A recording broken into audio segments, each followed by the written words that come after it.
Will the $10,000 EIDL grant be opened up to everyone? This is an area that has a ton of support from small business owners, especially those who were denied or received a lesser amount than what they expected, whether that be in the first time around where you thought you were going to get $10,000 and then maybe you got $1,000 per employee, which means for most people you got $1,000, or the second time around with the targeted criteria might have been disqualified because of the area that you live in, even if your neighbor received it across the street because they happen to be in a low income census tract. There's a ton of support here, but will these changes actually happen? Well, there have been some rumors recently that the SBA administrator, Isabel Guzman, supports the $10,000 grant for everyone. So I dug into this as much as I could because I'm not trying to just put out any rumors or anything like that. And unfortunately, there's no actual press release or official statement on this, so I don't want to confirm or deny it, but it is something that's kind of swirling around. And of course, the more support to this issue, the better off small business owners will be. But in my searches here, I learned a lot about how the SBA works and why we're not going to actually see a press release or an official comment from the SBA administrator or really anyone at the SBA, whether they support or don't support getting this open to more and more businesses. That's because the SBA generally remains impartial publicly on matters of opinion, on a matter of, hey, should businesses receive more? Should they receive less? Is this program going well? They're generally going to remain impartial, and that's because whether they support either side of any issue, really, they're going to be going against one person or group or the other. So they try to just stay in the middle, do their own thing, but then of course internally there's people working at this administration, and they may have opinions of their own, even though there's no public facing statements. And I think that's why we have the swirling of rumors, of support for these things, because at the SBA there may be internal talk that the $10,000 grant, how the criteria is set up right now, just is not perfect. There may be a better way to do it. However, they're kind of in a situation where their hands are tied because the criteria for the $10,000 targeted grant is very strict. If you look at the actual stimulus law, the low-income census tract is based on a very specific revenue code. We've talked about that in the past. There's basically 5 criteria with this revenue code, and it is extremely specific as to who hits the criteria, who doesn't, and it doesn't give the SBA any wiggle room to look at some individual and say, hey, they're not in a low-income census tract, but their neighbor is, but they hit this other criteria, so maybe we should allow them to be eligible for this grant. It doesn't allow for any flexibility. So I think with this program, we're seeing a situation where we're on the cusp of whether there may be a change, a very significant change, or not. So let's talk about the ideas that are floating around for this program, the potential solutions, what would need to happen in order to make these changes, and why there is even talk about fixing this program in the first place after it's already been out for months. Why wouldn't they have just fixed it months ago, and why is this starting to build up steam again right now? So first off, just a brief summary on the $10,000 targeted advance. As you likely know, this is an advance to businesses who live in a low-income census tract that's strictly defined by the SBA's map and other census tools. You can check out whether you're located in that area or not. You have to have a 30% reduction in gross receipts on an 8-week basis, comparing an 8-week basis the year before, and you have to have 300 or fewer employees. Now, the process on how it works to be approved here is pretty time intensive on the SBA's end, because they have to collect tax returns. They have to actually confirm your revenue loss based on tax returns and potentially bank statements or other documentation that they may require to verify proof. And this is a completely different program than the first time around, where it was basically just a grant hey, if you have a business, sign up, you get $1,000 per employee. They were able to sail people through, and there was tons of approvals here. Now, after a few months, we've come to find out that this program is far from perfect, and now there is talk about fixing the program. So it's been on for a while, and a main reason why this talk is starting to build up is there is a lot of money sitting there unspent.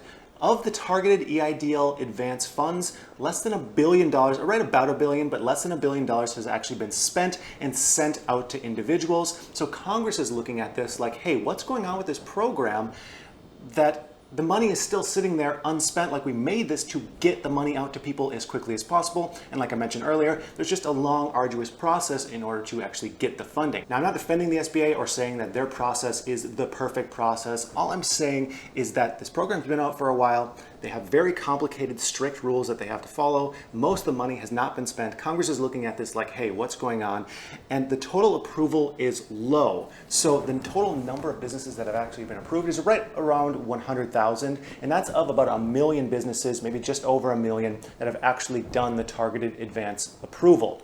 So Congress is looking at this, and because there's all this money left, it's giving them enough time to reevaluate what's exactly going on. Because if this program used up all of its funds in 3-4 weeks, something like that, the program would have just closed up. Even though it wasn't perfect, they would have just said, hey, the funds are out. If we want more funds, we would just write a new law to add more funds. But now that there's a ton of funding left, this allows for a situation where Congress can analyze this and say, hey, maybe we need to make some changes here to actually get this money out. Because we don't want a situation where we're in the middle of at least the ending effects of a pandemic, but the money to help the effects isn't going to come out for 5 or 6 months. That simply doesn't make any sense. You might as well not give out money at all if it's going to benefit you when the effects aren't even here. And there's businesses right now who need this money. They don't necessarily need it 6 months from now, even though of course more money in 6 months is better than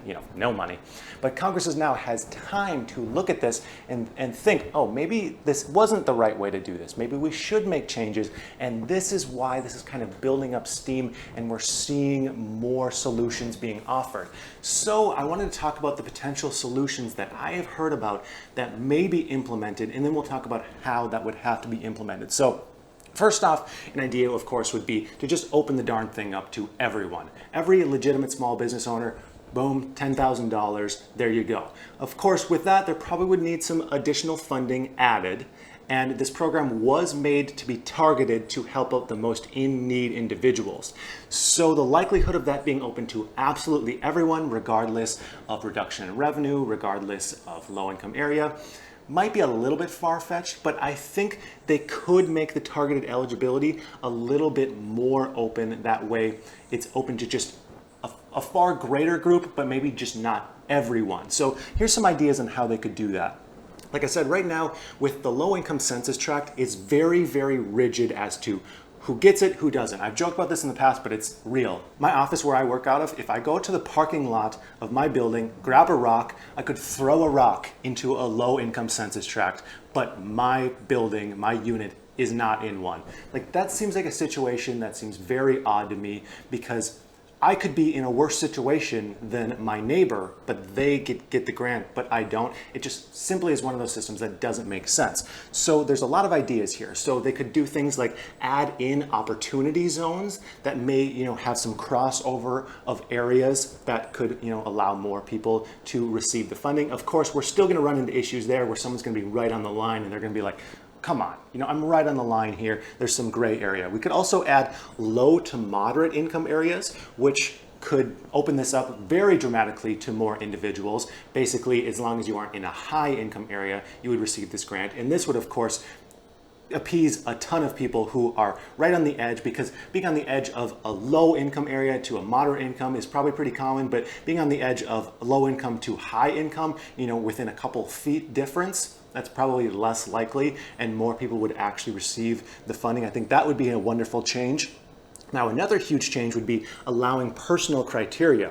Now, this would add more back-end work, but I think it probably would be the best solution as far as actually targeting this to the right individual. So how this would work is you could have the low income census tract, but then you could have a secondary criteria where the owner, the actual income of the owner compared to something like the area median income, could be used to override the low income census tract. So then that way someone could actually live in a high income census tract, but if they are a low income individual relative to the area median income, they could actually receive the grant. And that's what really matters at the end of the day, the situation of the individual.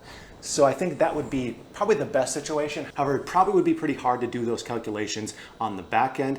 Let me know if you have any other ideas on how they could target this so the most in-need people receive funding and still get out funding to as many people as possible. If you have any ideas, leave those in the comments below.